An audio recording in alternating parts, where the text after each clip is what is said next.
வணக்கம். All India radio Chennai.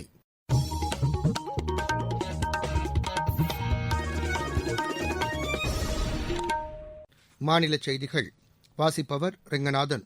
தலைப்புச் செய்திகள்.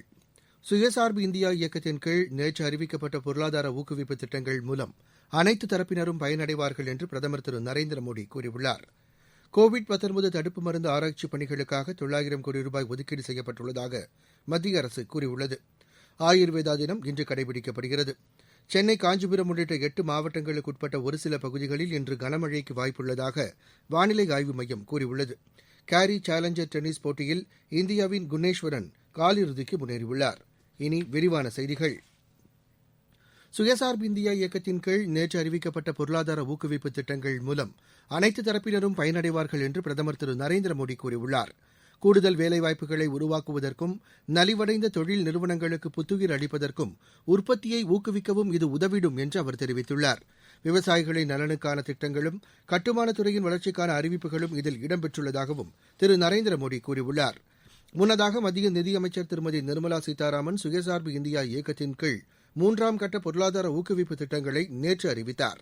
இது தொடர்பாக புதுதில்லியில் செய்தியாளர்களிடம் பேசிய அவர், பொருளாதாரத்தை மேலும் ஊக்குவிப்பதற்கான 12 அம்சங்கள் இதில் இடம்பெற்றுள்ளதாக தெரிவித்தார்.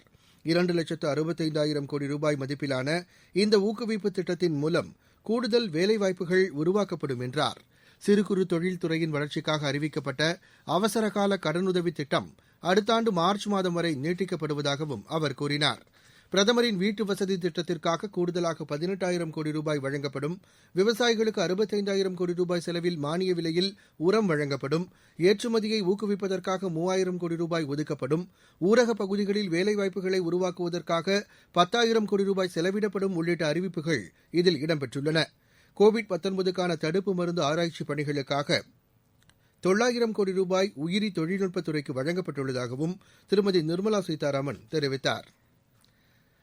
மருத்துவ படிப்பு மாணவர் சேர்க்கையில் அரசு பள்ளி மாணவர்களுக்கு 7.5% உள்ஒதுக்கீடு வழங்க வகை செய்யும் சட்டத்தின் மூலம் 395 ஏழை மாணவர்கள் பயனடைவதற்கான வாய்ப்பு உருவாக்கப்பட்டுள்ளதாக மக்கள் நல்வாழ்வுத்துறை அமைச்சர் டாக்டர் விஜயபாஸ்கர் கூறியுள்ளார். நேற்று சென்னையில் செய்தியாளர்களிடம் பேசிய அவர், மருத்துவ படிப்பு மாணவர் சேர்க்கைக்கான தரவரிசை பட்டியல் வரும் திங்கட்கிழமை திட்டமிட்டபடி வெளியிடப்படும் என்றார். இதற்கான பணி முழுவீச்சில் நடைபெற்று வருவதாகவும் அவர் தெரிவித்தார். இதனைத் தொடர்ந்து கலந்தாய்வு நடைபெறும் என்றும் அதற்கான தேதி விரைவில் அறிவிக்கப்படும் என்றும் அமைச்சர் கூறினார். தமிழகத்தில் கோவிட்-19 பரவல் தொடர்ந்து குறைந்து வருகிறது. நேற்று இந்த நோய் தொற்று 2,112 பேருக்கு உறுதி செய்யப்பட்டதாக மாநில அரசின் செய்திக்குறிப்பு தெரிவிக்கிறது. 2,347 பேர் குணமடைந்திருப்பதாகவும் அதில் குறிப்பிடப்பட்டுள்ளது. இந்த நோய் தொற்றை கண்டறிவதற்காக மாநிலம் முழுவதும் 66 அரசு மற்றும் 142 தனியார் ஆய்வகங்களில் பரிசோதனைகள் மேற்கொள்ளப்பட்டு வருகின்றன. தமிழக தலைமை தேர்தல் அதிகாரி திரு சத்யபிரதா சாஹூ காணொலி காட்சி வாயிலாக மாவட்ட ஆட்சியர்களுடன் நேற்று ஆலோசனை மேற்கொண்டார். வரைவு வாக்காளர் பட்டியல் தயாரிப்பு குறித்து இக்கூட்டத்தில் விரிவாக விவாதிக்கப்பட்டதாக எமது செய்தியாளர் தெரிவிக்கிறார். வரைவு வாக்காளர் பட்டியல் வரும் திங்கட்கிழமை வெளியிடப்படவுள்ள நிலையில் இந்த ஆலோசனை நடைபெற்றது. இந்த வரைவு வாக்காளர் பட்டியல் வெளியிடப்பட்டவுடன் டிசம்பர் மாதம் 15ஆம் தேதி வரை வாக்காளர் பட்டியலில் திருத்தங்களை மேற்கொள்ள விண்ணப்பிக்கலாம் என்று ஏற்கனவே அறிவிக்கப்பட்டுள்ளது.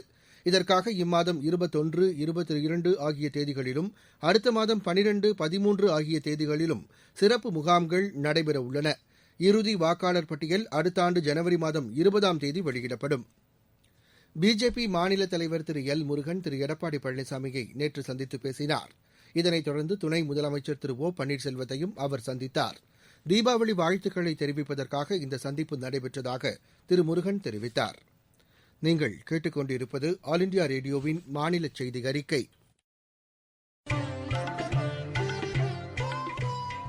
கோவிட்-19ற்கு எதிரான போரில் நமக்கான 3 கவசங்கள். முகக்கவசம் அணிவோம், தனிநபர் இடைவெளியை கடைபிடிப்போம், கை மற்றும் முக சுத்தம் பராமரிப்போம். ஆயுர்வேதா தினம் இன்று கடைபிடிக்கப்படுகிறது. இந்நாளையொட்டி 2 ஆயுர்வேதா கல்வி நிறுவனங்களை பிரதமர் திரு நரேந்திர மோடி இன்று திறந்து வைக்கிறார். குஜராத் மாநிலம் ஜாம்நகர் மற்றும் ராஜஸ்தான் மாநிலம் ஜெய்ப்பூரில் இந்த கல்வி நிறுவனங்கள் அமைக்கப்பட்டுள்ளன. தேசிய முக்கியத்துவம் வாய்ந்த என்ற அந்தஸ்தில் இந்த கல்வி நிறுவனங்கள் செயல்படும் என்று மத்திய அரசின் செய்திக்குறிப்பு தெரிவிக்கிறது. திருச்செந்தூர் அருள்மிகு சுப்பிரமணிய சுவாமி திருக்கோவிலில் நடைபெறவுள்ள கந்தசஷ்டி விழாவின் முக்கிய நிகழ்ச்சியான சூரசம்ஹாரம் மற்றும் திருக்கல்யாணத்தில் பங்கேற்க பக்தர்களுக்கு அனுமதி இல்லை என்று தூத்துக்குடி மாவட்ட ஆட்சியர் திரு சந்தீப் நந்தூரி கூறியுள்ளார். சூரசம்ஹாரம் கடற்கரைக்கு பதிலாக கோவில் பிரகாரத்தில் நடைபெறும் என்றும் அவர் கூறியுள்ளார். நாளை மறுநாள் தொடங்கும் கந்தசஷ்டி விழாவின் இதர நாட்களில் நாள்தோறும் 10,000 பக்தர்கள் அனுமதிக்கப்படுவார்கள் என்றும் திரு சந்தீப் நந்தூரி தெரிவித்தார். நாமக்கல் மாவட்டம் கொல்லிமலையில் உள்ள ஆகாயகங்கை நீர்வீழ்ச்சி சுற்றுலாப் பயணிகளின் பயன்பாட்டிற்காக நேற்று முதல் திறக்கப்பட்டுள்ளது. கோவிட்-19 காரணமாக 6 மாதங்களுக்கு பிறகு திறக்கப்பட்டுள்ள இந்த நீர்வீழ்ச்சியை பார்வையிட நாளொன்றுக்கு 500 பேர் மட்டுமே அனுமதிக்கப்படுவார்கள் என்று எமது செய்தியாளர் தெரிவிக்கிறார். நாமக்கல் மாவட்டத்தின் சுற்றுலா தலமாக விளங்கும் கொல்லிமலையில் உள்ள ஆகாய கங்கை நீர்வீழ்ச்சி சுற்றுலா பயணிகளின் பயன்பாட்டிற்காக திறக்கப்பட்டுள்ளது. முன்னதாக கோவிட்-19 பரவல் தடை காரணமாக கடந்த 5 மாதங்களுக்கு மேலாக மாவட்ட வனத்துறையால் இந்த அருவி மூடப்பட்டிருந்தது. தற்போது வழிகாட்டு நெறிமுறைகளை பின்பற்றி சுற்றுலா பயணிகள் இங்கு வந்து செல்லலாம் என வனத்துறை அறிவித்துள்ளது. அருவியின் முகப்பு பகுதியில் முகக்கவசம் அணிந்தவர்களுக்கு மட்டுமே அனுமதி வழங்கப்படுகிறது. வழக்கமாக கொல்லிமலையில் உள்ள ஆகாய கங்கை நீர்வீழ்ச்சியில் தினந்தோறும் 1000க்கும் மேற்பட்டோர் வந்து செல்வார்கள். தற்போது அரசின் வழிமுறைகளை பின்பற்றி சுற்றுலா பயணிகள் அனுமதிக்கப்படுவதால் 500 பேர் மட்டுமே வந்து செல்ல அனுமதி வழங்கப்பட்டுள்ளது. அங்கு வனத்துறை மற்றும் காவல்துறை சார்பில் 10க்கும் மேற்பட்டோர் பாதுகாப்பு பணியில் ஈடுபட்டுள்ளனர். குழந்தைகள், 60 வயதிற்கு மேற்பட்ட முதியோர், கர்ப்பிணி பெண்கள் ஆகியோர் கொல்லிமலையில் உள்ள ஆகாயங்கை அருவிக்கு வந்து செல்வதற்கு மேலும் தடை விதிக்கப்பட்டிருக்கிறது. வங்கக்கடலில் நிலவி வரும் காற்றழுத்த தாழ்வு நிலை காரணமாக சென்னை, திருவள்ளூர், காஞ்சிபுரம், செங்கல்பட்டு, கடலூர், திருவாரூர், நாகப்பட்டினம், மயிலாடுதுறை ஆகிய மாவட்டங்களுக்குட்பட்ட ஒரு சில பகுதிகளில் இன்று கனமழைக்கு வாய்ப்புள்ளதாக வானிலை ஆய்வு மையம் கூறியுள்ளது. சென்னை மற்றும் புறநகர் பகுதிகளில் அடுத்த 2 தினங்களுக்கு இடைவெளி விட்டு மழை நீடிக்கும் என்றும் சில நேரங்களில் கனமழை பெய்யக்கூடும் என்றும் தெரிவிக்கப்பட்டுள்ளது.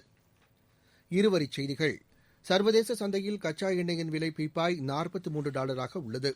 பிரான்சில் 2ஆம் கட்ட ஊரடங்கில் அடுத்த 2 வாரங்களுக்கு எவ்வித தளர்வும் வழங்கப்பட மாட்டாது என்று அந்நாட்டு அரசு அறிவித்துள்ளது. மியான்மர் தேர்தலில் வெற்றி பெற்ற டா ஆங் சாங் சூகிக்கு பிரதமர் திரு நரேந்திர மோடி வாழ்த்து தெரிவித்துள்ளார். கோவிட்-19 காரணமாக வெளிநாடுகளில் சிக்கிய 25 லட்சத்திற்கும் மேற்பட்டோர் விமானம் மூலம் தாயகம் அழைத்து வரப்பட்டுள்ளதாக மத்திய அரசு கூறியுள்ளது. அசாமில் இன்று அதிகாலை நிலநடுக்கம் ஏற்பட்டது. அது ரிக்டர் அளவில் 3.7 பதிவானது. உத்தரகாண்டின் 6 நகரங்களில் பசுமை பட்டாசுகளை வெடிப்பதற்கு அம்மாநில அரசு அனுமதி அளித்துள்ளது. அசாமில் உள்ள 200 காவல் நிலையங்களில் மகளிர் உதவி மையங்கள் ஏற்படுத்தப்பட உள்ளதாக அம்மாநில காவல்துறை கூறியுள்ளது. மதுரை மாவட்டம் வன்னி வேலம்பட்டி கிராமத்தில் நேற்று நடைபெற்ற மருத்துவ முகாமில் தூய்மை பணியாளர்களுக்கு கபசுர குடிநீரை ஆட்சியர் திரு அன்பழகன் வழங்கினார். நாமக்கல் மாவட்டத்தில் நேற்று முகக்கவசம் அணியாதது தொடர்பாக 298 பேர் மீது வழக்குகள் பதிவு செய்யப்பட்டு 59,600 ரூபாய் அபராதமாக வசூலிக்கப்பட்டது. தீபாவளி பண்டிகையையொட்டி இயக்கப்படும் சிறப்பு பேருந்துகள் மூலம் இதுவரை 1,58,000க்கும் மேற்பட்டோர் பயணம் செய்துள்ளனர். பணியாளர்களுக்காக இயக்கப்படும் சென்னை புறநகர் ரயில்களில் கூடுதலாக பல்வேறு துறைகளைச் சார்ந்த அரசு மற்றும் தனியார் துறை பணியாளர்கள் பயணம் செய்ய அனுமதிக்கப்பட்டுள்ளனர். சென்னை மாநகராட்சிக்குட்பட்ட பகுதிகளில் நேற்று 354 காய்ச்சல் முகாம்கள் நடைபெற்றன. விளையாட்டுச் செய்திகள். கேரி சேலஞ்சர் டென்னிஸ் போட்டியில் இந்தியாவின் குன்னேஸ்வரன் காலிறுதிக்கு முன்னேறியுள்ளார். அமெரிக்காவில் நடைபெற்று வரும் இப்போட்டியில் ஆடவர் ஒற்றையர் பிரிவு காலிறுதிக்கு முந்தைய சுற்று ஆட்டத்தில் அவர் 6-7, 6-2, 7-6 என்ற செட் கணக்கில் அமெரிக்காவின் ஜாக் சாக்கை வென்றார். எகிப்தில் நடைபெற்று வரும் சர்வதேச மகளிர் டென்னிஸ் போட்டியில் இந்தியாவின் ருத்துஜா போஸ்லே காலிறுதிக்கு முன்னேறியுள்ளார். நேற்று நடைபெற்ற காலிறுதிக்கு முந்தைய சுற்று ஆட்டத்தில் அவர் 6-1, 7-6 என்ற செட் கணக்கில் சுவிட்சர்லாந்தின் வேலண்டினா ரைசரை வென்றார். ஆஸ்திரேலியாவுக்கு எதிரான கிரிக்கெட் போட்டித் தொடரில் பங்கேற்பதற்கான இந்திய அணி நேற்று சிட்னி சென்றடைந்தது. 3 ஒருநாள், 3 டுவெண்டி மற்றும் 4 டெஸ்ட் கிரிக்கெட் போட்டிகளில் இரு அணிகளும் பங்கேற்கின்றன. முதலாவது ஒருநாள் போட்டி சிட்னியில் வரும் 27ஆம் தேதி நடைபெறவுள்ளது.